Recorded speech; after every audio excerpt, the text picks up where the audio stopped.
하나님의 크신 은혜가 여러분과 함께 하기를 바랍니다. 여러분의 기도에 하나님이 복 주시기 바라고, 여러분이 나아가는 자리마다 우리 하나님의 능력이 충만하게 나타나게 되기를 우리 주님의 이름으로 축원합니다. 누가복음 12장을 통해서 하나님께서 우리에게 주시는 교훈의 말씀을 듣습니다. 지난번 누가복음 12장을 묵상하게 될 때에 예수 그리스도께서 우리에게 믿음이 무엇인지에 대한 설명을 말씀해 주셨습니다. 예수를 믿는다는 것은 입술로 예수를 고백하는 것이기도 할 것입니다. 그리고 삶을 통해서 예수님 말씀을 순종하는 것이기도 할 것입니다. 그런데 예수님께서는 그 모든 이야기를 말씀하시면서 너희 믿음이 진짜인지 아닌지를 모르면 너희 돈이 어디로 가고 있는가를 보면 된다 하는 이야기를 해 주셨습니다. 우리의 돈이 어디로 가고 있는지, 내가 내 돈을 지금 어디로 쓰고 있는지를 잘 보아야 된다는 사실이죠. 내가 쓰게 되는 그 물질이 하나님의 기뻐하시는 것이 돼서 하나님의 보물 창고에 가득히 쌓이게 되는 것이라면 그것은 믿음의 삶을 살아가는 것이지만, 내가 쓰고 있는 이 물질이 죄된 것으로 세상의 쾌락으로 그저 우리 육신의 만족으로 나아가게 되는 것이라면 그것은 우리 믿음에 심각한 문제가 있는 것이라 하는 이야기를 말해주고 있는 것입니다. 저는 우리 교회와 사랑하는 성도들이 우리의 물질의 사용에 있어서도 하나님을 기뻐하시는 것이 되기를 바랍니다. 그래서 하나님께서 그것을 통해서 우리의 믿음을 보시고 우리에게 복을 허락하시게 되기를 바랍니다. 이렇게 우리의 돈의 사용과 관련된 이야기를 말씀하신 주님께서 그 다음에 이어 설명하신 것이 오늘 본문의 이야기입니다. 이 본문을 통해서 주님이 주시는 주요한 메시지는 이렇습니다. 따라합시다. 그 종들이 복이 있으리로다. 본문을 통해서 세 번에 걸쳐서 이런 이야기를 말씀합니다. 그 종들이 복이 있으리로다. 저는 우리 교회와 성도들이 하나님 앞에 복이 있는 분들이 되기를 바랍니다. 하나님께서 우리에게 복을 허락하셔서 매 순간마다 그 은혜를 누리며 살게 되기를 바라고, 하나님이 우리를 바라보시고 선포하실 때 너에게 복이 있으리로다, 너에게 복이 있으리로다, 이렇게 말씀하실 수 있게 되기를 우리 주님의 이름으로 축원합니다. 본문에서 그 종들에게 복이 있으리로다 이렇게 이야기할 때에 몇 가지 이야기를 함께 설명해 두고 있습니다. 첫 번째 소개되어 있는 이야기가 조금 전에 함께 봉독한 35절에서 38절에 있는 이야기입니다. 본문의 내용은 이런 것이죠. 어떤 사람이, 어떤 주인이 혼인잔치가 있어서 그 잔치에 참여하러 가게 됐습니다. 주인이 혼인잔치에 참여하러 가게 됐는데 주인이 오기까지 그 집의 종들이 의복을 갖추어 입고 주인이 오기까지 불을 켜고 맞기 위하여 준비하고 있는 것이죠. 주인이 오는 시간이 늦어졌습니다. 밤 2경이 되고 밤 3경이 됐습니다. 그러면 모든 기다림을 그만하고 자기 방으로 들어가 쉬고 자야 할 것인데, 그러나 이 종들은 그렇지 않고 자기의 자리를 지키면서 주인이 돌아오기를 기다리게 되는 것이죠. 그리고 주인이 돌아오게 됐을 때 종들이 그렇게 하는 것을 보게 되면 주인이 크게 기뻐하고 그들에게 존경과 사랑을 나타내므로 그들이 복된 자가 된다 하는 이야기가 본문에 있는 이야기입니다. 우리의 결혼 문화와 결혼 관습으로는 이 이야기가 쉽게 이해되지 않습니다만, 유대인의 결혼 풍습에는 이 이야기가 이해가 됩니다. 유대인의 결혼의 잔치는, 혼인의 잔치는 한 일주일 정도가 계속된다는 것입니다. 대개의 경우에 저녁마다 큰 잔치들이 이어지게 되는 것이죠. 그리고 그 잔치가 축제가 되는 것입니다. 사람들은 저녁마다 그 혼인집에 참여해서 그 잔치를 함께 즐기게 되지요. 어떤 분은 첫날부터 마지막까지 그 잔치에 같이 참여하는 분도 있고, 어떤 분들은 하루 정도 같이 참여하는 분이 있고 그렇습니다. 그런데 오늘 본문의 이 주인이 혼인잔치에 참여하러 가게 됐습니다. 얼마가 걸릴지 모르는 것입니다. 그 주인이 하루 있다 올지 아니면 이틀 있다가 올지 일주일을 가득 채우고 올지 모르는 상황인 것이죠. 종들이 주인이 혼인집에 가셨다가 돌아오게 되면 기쁨으로 잘 맞이할 수 있기 위해서 의복을 갖추고 입고 기다립니다. 밤이 늦었습니다. 늦은 밤이 되었습니다. 그런데 기다립니다. 대개의 경우에는 어느 정도의 시간이 되면 오늘 우리 주인은 집에 돌아오지 않고 그 혼인집에서 계속 머물면서 혼인잔치를 이어가시는구나, 그렇게 생각하기 쉬운 때입니다. 그런데 밤 2경, 3경이 되었을 그때에 주인이 돌아오시게 되는 거죠. 주인이 오게 될 때 그 종들이 자고 있는 것이 아니라 깨어 있으며 의복을 갖추어 입고 주인을 맞을 준비를 하고 있는 것이죠. 주인은 그것을 기뻐하시면서 그 종들을 복되다 칭찬하시게 되는 그런 이야기인 겁니다. 우리는 이 본문을 보면서 어떤 사람이 그러면 주님 앞에 복이 있는 사람일까를 생각해 봅니다. 여러분, 어떤 사람이라고 여겨집니까? 허리띠를 띠고 주인을 기다리는 성실한 종, 신실한 종, 자기의 직무에 대해서 최선을 다하고 그 직무를 성실히 감당하는 종, 그들이 복이 있다. 우리는 그렇게 생각하기 쉽습니다. 저도 본문을 읽으면서 그렇게 생각했습니다. 그래서 원고를 쓰게 될 때에 성실하고 신실한 종, 충성된 종이 복이 있다, 이렇게 처음에 글을 썼습니다. 그런데 본문을 묵상하는 동안에 이 본문을 깊이 묵상하면서 그냥 성실이 아니고 그냥 충성된 것이 아니다 하는 생각을 했지요. 왜냐하면 밤 2경, 3경이 되면 그때는 종들이 자기 숙소에 들어가서 잠을 자도 주인은 탓하지 않을 것이기 때문입니다. 왜냐하면 충분히 근무 시간이 지났습니다. 충분히 근무 시간이 지나도록 시간이 흘렀습니다. 주인이 늦게 온 것일 뿐입니다. 주인이 늦은 시간에 온 것일 뿐입니다. 그러니 여기에는 누구에게 귀책 사유가 있지 않습니다.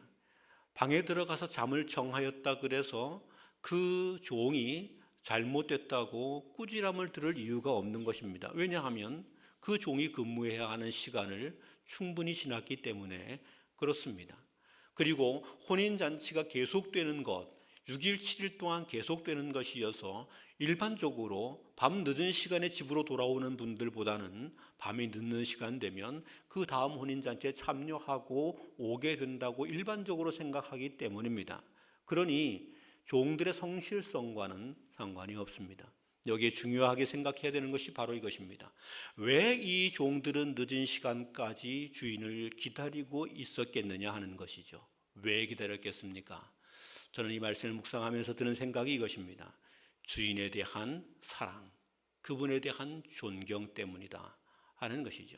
주인에 대한 사랑과 존경이 있기 때문에 아직 주인이 오지 않았는데 오늘 늦은 시간이라도 오실 수 있지, 그러면 그때 내가 이 주인을 기쁘게 맞이할 수 있어야지 하는 마음가짐이 그들에게 있었던 것이죠. 주인에 대한 사랑과 존중함이 그에게 있었습니다. 그러니 그 종들은 주인에게 복된 사람들로 되어진다는 말입니다. 오늘 우리가 하나님 앞에서 복 있는 사람이 되려면 우리의 신앙은 어떠해야 합니까? 성실하게 어떤 일을 감당하는 것, 우리에게 주어진 책무를 그때그때 잘 감당하는 것, 귀한 일입니다. 그러나 그것보다 더 중요한 것이 있습니다. 그것은 우리 주인 되신 하나님께 대하여, 예수 그리스도께 대하여 사랑과 존중을 갖게 되는 것입니다. 사랑하는 성도 여러분, 예수를 믿고 있는 우리가 그리스도를 사랑하고 있는지를 물어보아야 합니다. 예수를 믿고 있는 우리가 그리스도를 존중하고 있는지를 스스로 자문해 보아야 합니다. 예수 믿는다고 교회에 나와 있지만, 그리고 예수를 믿으면서 하나님께 복을 달라고 말하고 있지만 우리는 그 하나님을 사랑하고 존중하고 있는 것이 아니라 마치 하나님을 이용해서 우리의 유익을 구하려고 하고 있지는 않는지를 살펴보아야 합니다. 알라딘의 요술램프에는 진이라는 요정이 등장하죠. 이 진이라는 요정은 아주 엄청난 능력을 가지고 있습니다. 기적을 행하는 힘을 가지고 있습니다. 그런데 그는 램프 속의 요정입니다. 램프 속의 요정입니다. 이 램프를 비벼서 거기서 나오게 해 주어야만 나올 수 있는 것이지요. 그렇게 나오게 되면 램프에서 벗어나게 됐으니 그 자유함의 보답으로 주인의 청을 무엇이든지 하나 들어주게 되어 있는 것이죠. 그런데 우리는 그 전능하신 하나님을 램프 속의 요정으로 만들어둔 채 우리가 필요할 때 우리의 소원을 들어주고 우리가 필요할 때 우리의 모든 것을 공급해 주는, 그러니 우리는 적당히 하나님께 헌금을 드리고 예배를 하면서 램프를 비비게 되면 그 램프 속에 있는 하나님께서 나오셔서 우리의 기도를 들어주고 우리의 소원을 들어주어야 한다고 여기는 그런 모습으로 주님을 이용하고 있지는 않는지를 봐야 합니다. 내 신앙이 주님을 이용하는 신앙인지, 아니면 내 신앙이 주님을 사랑하는 신앙인지, 주님을 존중하는 신앙인지, 주님을 존중하기에 밤 2경 3경 늦은 시간임에도 불구하고 기꺼이 내 피로와 수고를 감당하고 헌신하고 섬기며 기뻐하는 자가 되고 있는지를 보아야 합니다. 그리고 오늘 성경은 이렇게 말합니다.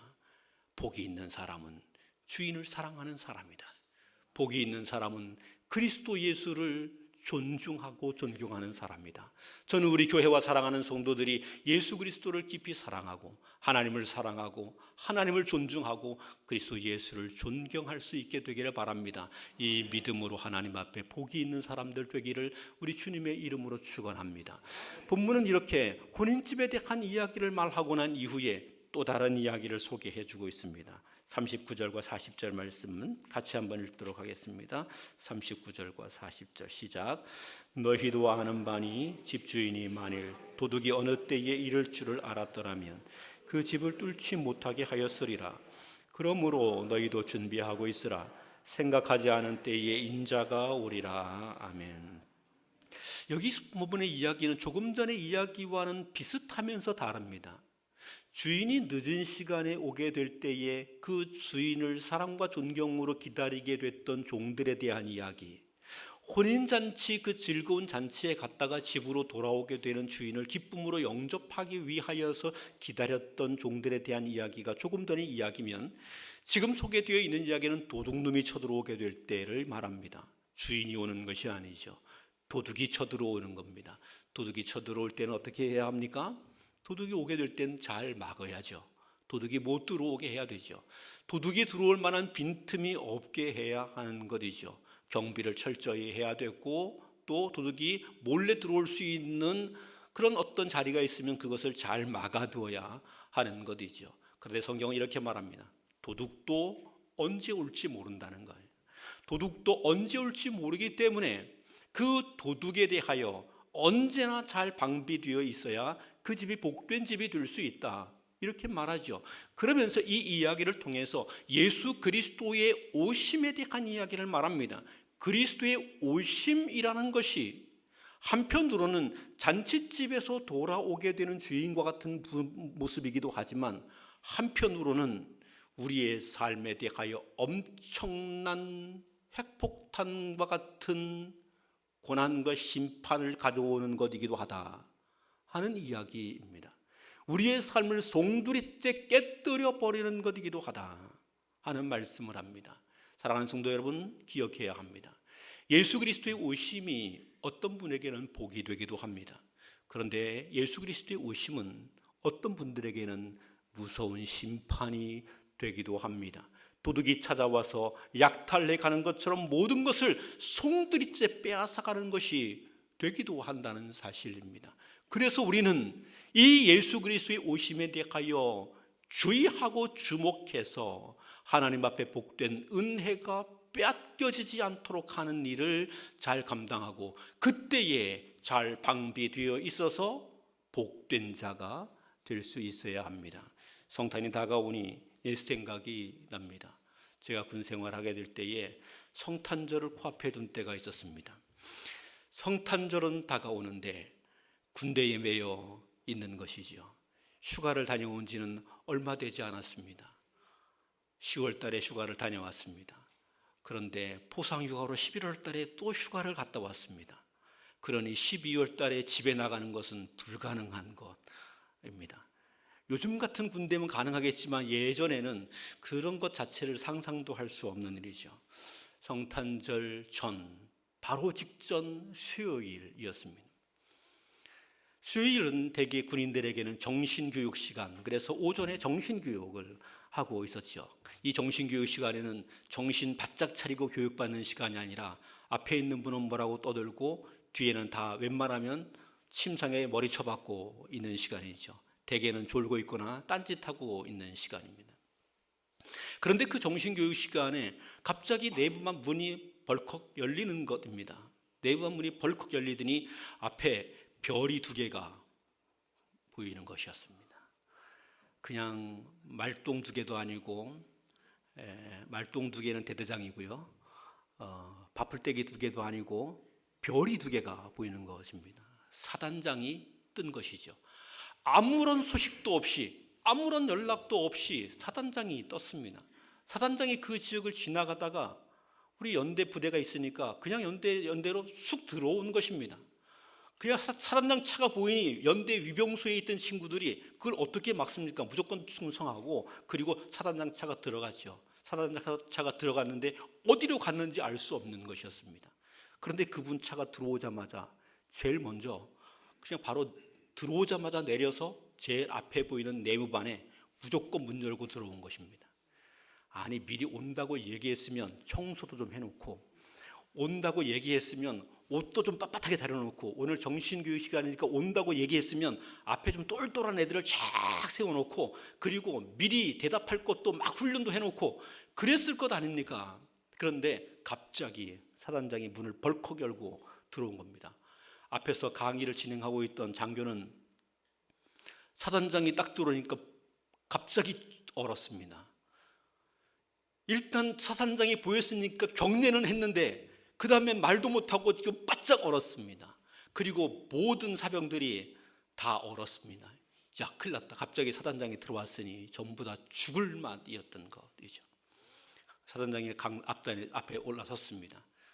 연대장도 아직 사단장이 어디 있는지 모르고, 대대장도 지금 사단장이 어디가 있는지 모릅니다. 그래서 중대에서 빨리 연락을 해서 지금 우리 중대 안에 사단장님이 들어오셨습니다 하고 통지했습니다. 그동안에 이제 사단장이 묻는 겁니다. 지금 무슨 교육 시간이야? 정신교육 시간입니다. 무슨 과목이야? 예, 무슨 과목입니다. 그럼 내가 물어볼게. 그리고 탁 질문을 하나 던지는 것입니다. 이것에 대해서 어떻게 생각해? 누구 발표할 사람? 이렇게 이야기하는 거죠. 거기서 발표 잘못하면 군기교육대입니다. 발표를 잘못하면 군기교육대이고, 거기서 누가 발표를 잘못하면 대대장, 연대장 올라가서 다 조인트 맞는 날입니다. 그걸 죽는 것이죠. 그러니 모두가 지금 바짝 얼어 있는 것입니다. 예, 지금 얘기를 아직 시작하지도 않았는데 위에서 중대장이 달려왔습니다. 그리고 가까운 데 있는 대대장이 막 들어오기 시작합니다. 참모들이 막 들어오기 시작합니다. 좀 있다가 연대장이 들어오기 시작합니다. 그리고 뒤에 어느덧 연대에 있는 주요 간부들이 안에 가득히 차버리고 말았습니다. 겁없이 찬스, 그리고 상병신현처럼 손을 들었습니다. 그리고 사단장의 질문에 말을 하기 시작했습니다. 하나님이 은혜를 주셨는데 얼마나 말을 잘하는지, 지금도 말을 잘하지만 그때 더 잘했던 것 같습니다. 얼마나 말을 잘하는지 제가 생각해도 감동할 만큼 말을 잘하고 이상입니다. 그랬더니 사단장이 오셔가지고 옆에 와서 어깨를 툭 칩니다. 오, 잘했어. 사단장이 건드릴 때마다 해야 되는 말이 있습니다. 내 상병신을 쳐. 건드릴 때마다 해야 됩니다. 건드릴 때마다 내 상병신을 쳐. 그리고 이제 연대장이 눈앞에 보이고 대대장이 눈앞에 보이는 것이죠. 연대장 딱 바라보고 계십시오. 연대장 하는 말이, 예, 오늘 바로 휴가 보내. 그래서 그날 저는 성탄절을 코앞에 둔 그날, 사단장이 나가시자마자 바로 일개장에서 옷을 갈아입고 군복을 바꿔 입고, 그리고 군화를 닫고 휴가증을 받아서 휴가를 나왔습니다. 이제 터미널에서 집으로 전화를 했습니다. 집으로 전화해서, 아버지, 현철인데요. 그래요. 사고 쳤는 줄 알고. 웬일이냐? 금방 휴가 갔다 온 애가 전화할 리가 없잖아요. 사고 쳤는 줄 알고. 웬일이냐? 오늘 휴가 갑니다. 무슨 휴가야? 아니요, 지금 휴가 갑니다. 그리고 집으로 휴가를 온 적이 있습니다. 예, 불현듯 임하게 되는 사단장이었습니다. 그런데 그날 준비되어 있지 않으면 중대원들을 비롯해서 연대장까지 군기교육대를 가야 되는 지경입니다. 그렇지만 준비되어 멋지게 하나 발표했더니 연대장까지 다 칭찬을 받게 됐습니다. 그리고 저는 휴가증을 가지고 나오게 됐습니다. 하나님 앞에 복된 사람이 어떤 사람인가? 주님이 오실 때 이렇게 우리에게 심판을 가지고, 또는 우리에게 어떤 재판을 가지고 우리를 평가하기 위해서 오시게 될 때 준비되어 있어야 합니다. 준비되어 잘 방비되어 있으면 그때 복이 있는 사람이다, 이렇게 말씀하는 것이죠. 사랑하는 성도 여러분, 저와 여러분 모두가 우리 주님께서 우리에게 다가오실 때에 잘 준비되어 있기를 바랍니다. 잘 준비되어 있어서 복된 자가 되어 있기를 바랍니다. 뭘 준비해야 되나요? 지금부터 돈을 좀 쌓아놔야 되나요? 무엇을 준비해야 되나요? 우리 집에 과일을 좀 많이 넣어놔야 되나요? 무엇을 준비해야 되나요? 보면 41절부터 48절까지 소개되어 있는 이야기가 무엇을 준비해야 되는지에 대한 설명을 우리에게 말씀해 주고 있습니다. 우리가 무엇을 준비해야 되는지. 베드로가 예수님께 물었습니다. 이 이야기, 이 말씀은 누구에게 하시는 말씀입니까? 모든 사람에게 하는 말입니까? 아니면 우리 같은 제자들에게 하는 말입니까? 이렇게 물어보니까 예수님께서 거기에 대해서는 명확하게 대답하지 않으시고 다른 이야기를 말씀해 가십니다. 다른 이야기를 말씀해 가시는데 이렇게 말합니다. 주인이 떠나면서 어떤 종에게, 청지기에게 그 집을 맡기기로 했다. 그러면 그 집을 맡은 청지기가 주인이 오게 될 때에 그 집을 잘 돌보고 있는 것으로 살아가게 됐다면 그런 주인 올 때 복이 있는 사람일 거다. 그런데 주인이 오게 될 때에 그 집에 있는 종들을 때리고 먹을 것도 제대로 안 주고 괴롭히고 자기 혼자 먹고 즐기고 있었다면 그는 주인이 오게 될 때에 혼쭐이 나게 될 것이다. 이런 이야기를 말씀합니다. 그러면서 이 말씀을 통해서 주님이 우리에게 주시는 이야기가 이겁니다. 우리 주님 오실 때에 우리가 무엇이 준비되어 있어야 되는지를 말하고 있는 거예요. 무엇이 준비되어 있어야 되는지 이것을 준비하라고 합니다. 하나님의 사람들을 사랑하라는 거예요. 하나님의 사람들을 사랑하고 섬기는 것이 준비되어 있어야 된다. 앞부분에서 하나님을 믿고 섬기고 복이 있는 사람이 어떤 사람이냐고 말씀하시면서 이런 이야기를 말씀하셨습니다. 하나님을 진실로 사랑하고 그분을 존중하는 사람이 되어야 된다. 그리고 뒷부분에 가서 다시 설명하시는데 이렇게 말씀하고 있는 것입니다. 하나님을 사랑하고 존중하는 사람이 해야 하는 일이 무엇이냐? 하나님의 집을 잘 돌아보는 일이고 그 가운데 있는 하나님의 백성들을 사랑하고 그들을 존중하고 그들을 복되게 섬기는 가운데 있어야 된다는 것이에요. 그 종들 가운데는 모난 사람도 있을 것입니다. 그 종들 가운데는 어리석은 사람도 있을 것입니다. 그 종들 가운데는 문제만 일으키는 사람도 있을 것입니다. 그런데 그들을 주님의 종이라고 여겨서 사랑하고 존중하며 그들의 필요를 채워주고 그들을 복되게 잘 섬겨가게 될 때에 이런 모습으로 살아가는 사람들에게 복이 있다. 저는 우리 교회가 이런 교회가 되기를 바랍니다. 우리 공동체 안에는 지혜 있는 사람도 있을 것입니다. 우리 공동체 안에는 못 배운 사람도 있을 것입니다. 우리 공동체 안에는 가진 사람도 있을 것입니다. 우리 공동체 안에는 가난한 사람도 있을 것입니다. 어떤 사람은 인품이 뛰어난 사람도 있을 것이고 어떤 사람은 인품이 좀 이상한 사람도 있을 것입니다. 그런데 우리는 지혜롭고 충성스러운 주님의 종이 되어야 합니다. 어떤 사람입니까? 이 모든 사람을 주님의 사람으로 알아. 그들을 사랑함으로 기꺼이 섬길 수 있는 사람이 되어지는 것. 이것이 종말의 때에 우리 그리스도인들이 살아가는 삶이어야 되고 이런 삶을 살아가는 것을 믿음이라고 하셨고 이렇게 살아가는 청지기의 삶을 사는 사람들에게 우리 주님은 이렇게 말합니다. 주 오실 때에 이들에게 뭐가 있다? 복이 있다. 복이 있다. 사랑하는 성도 여러분, 저는 우리 교회가 복된 교회이기를 바랍니다. 하나님을 사랑합시다. 하나님을 존경합시다. 그리고 하나님께서 우리에게 허락하신 이 공동체 안에 우리가 서로 사랑함으로 섬겨서 서로를 유익하게 해주는 은혜가 있게 되기를 바라고 그래서 우리 교회가 하나님 앞에서 복이 있도다 하는 은혜를 누리게 되기를 우리 주님의 이름으로 축원합니다. 기도하겠습니다.